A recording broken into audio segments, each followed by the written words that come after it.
आप कहते हो कि मंदिर से जाते समय नंदी के कानों में, बहुत सुंदर प्रश्न है आपके, बहुत भाव से और आनंद से आपने करा, और जनमानस के कल्याण के प्रश्न है ये, केवल आपके लिए नहीं है, ये सबके लिए इतने जोरदार प्रश्न हैं। जो गलती भी करते होंगे तो उसको सुधार सकते।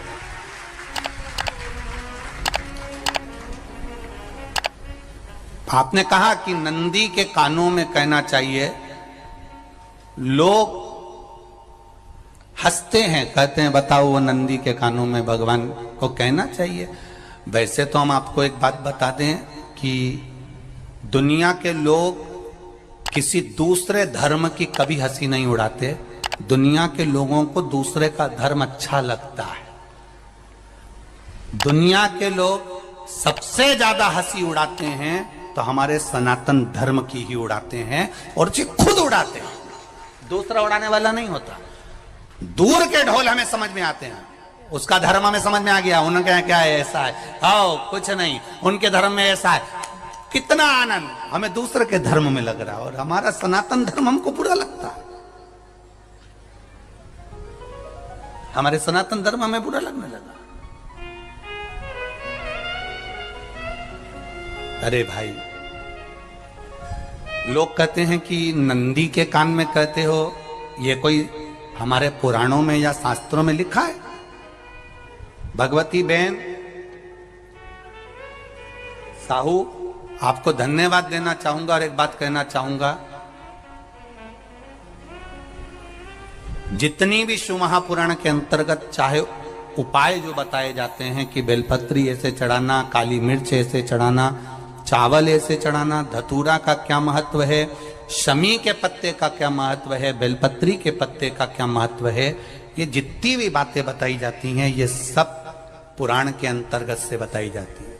अब दुनिया के लोग इसको चाहे टोटका कह दें, चाहे दुनिया के लोग इसे टोना कह दें, पर पुराण से हटकर कुछ नहीं।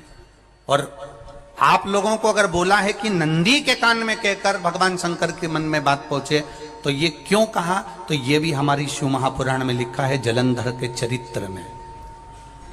कोई आपसे कहे कि नंदी के कान में बोलने से क्या होता है, ये जलंधर का चरित्र कह रहा है। मां पार्वती जी का हस्त कमल पकड़कर जलंधर लेकर जाने लगा।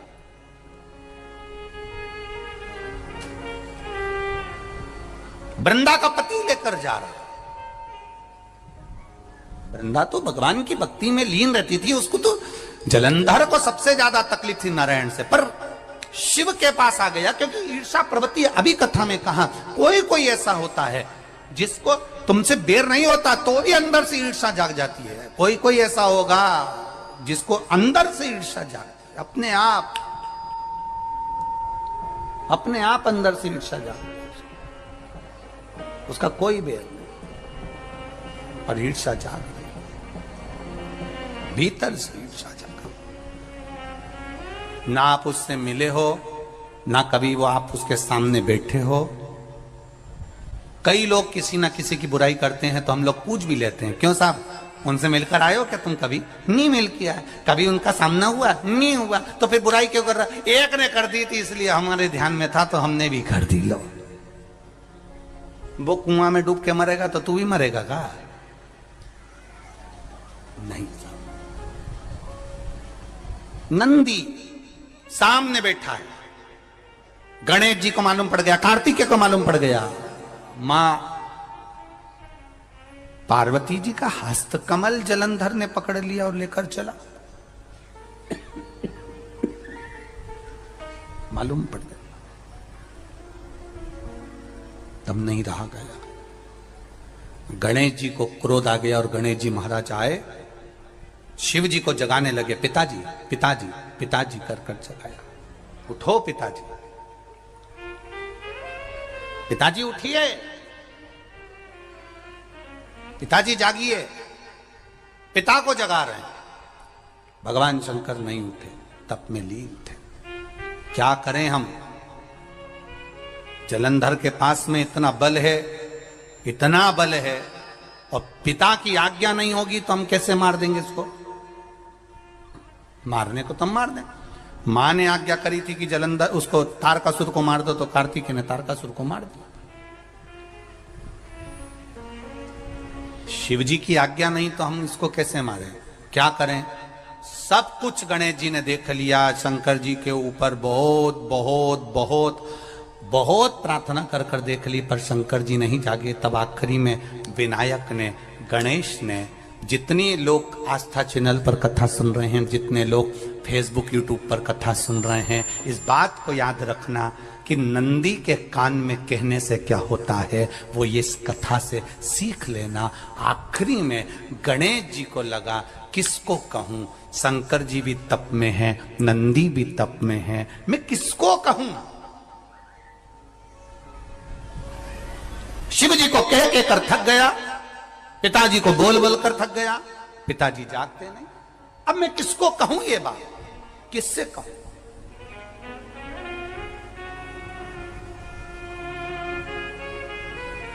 विनायक गए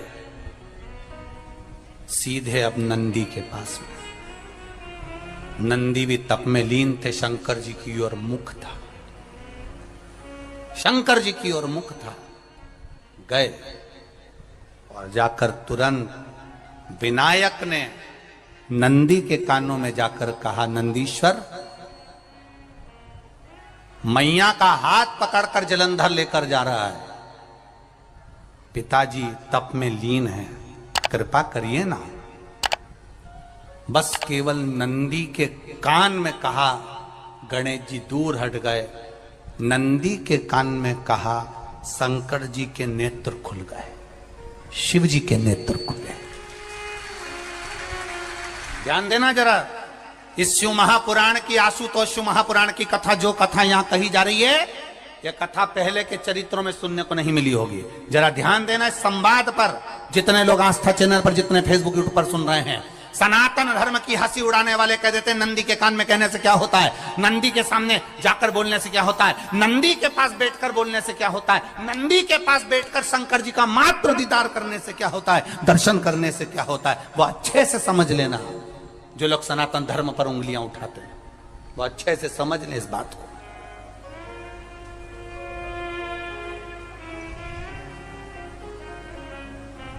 क्या होता है, नंदी तप में लीन, शिवजी तप में लीन, शिव नहीं उठ रहे। विनायक ने नंदी के कानों में जाकर कह दिया, नंदी के कान में जाकर कहा, नंदी के नेत्र नहीं खुले। नेत्र किसके खुले? जम के बोलो, महादेव के खुले, शिव जी के खुले। ये मन का तार। नंदी शंकर की आराधना कर रहे थे, शिव अपनी भक्ति में डूबे थे।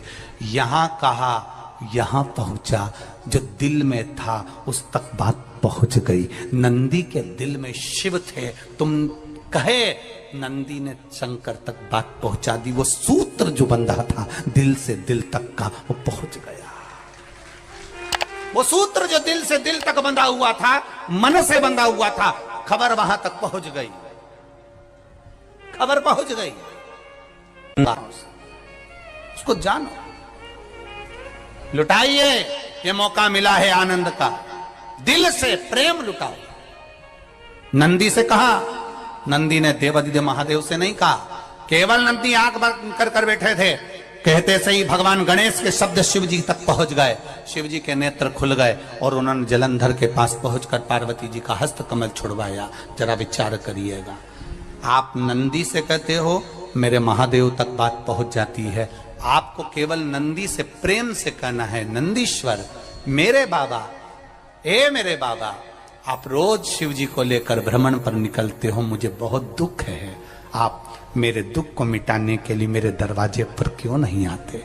नंदीश्वर से कहा, शिव जी तक बात पहुंच जाएगी, शंकर के नेत्र आपके लिए खुल जाएंगे और महादेव आपके यहां खड़ा मिले, मेरा महादेव आपके पास में खड़ा मिले। आशुतोष शिव महापुराण की कथा कहती है, लोग कहते हैं नंदी को कहने से क्या होता है, ये शिव तत्व की कथा आशुतोष शिव महापुराण कह रही है। कहा वहां तक पहुंचा, दिल से दिल का कंठ। जो भगवान नंदी के कानों में कुछ कहकर आते हैं, बोले हो कभी? सीधे बोल देते हो क्या जाकर?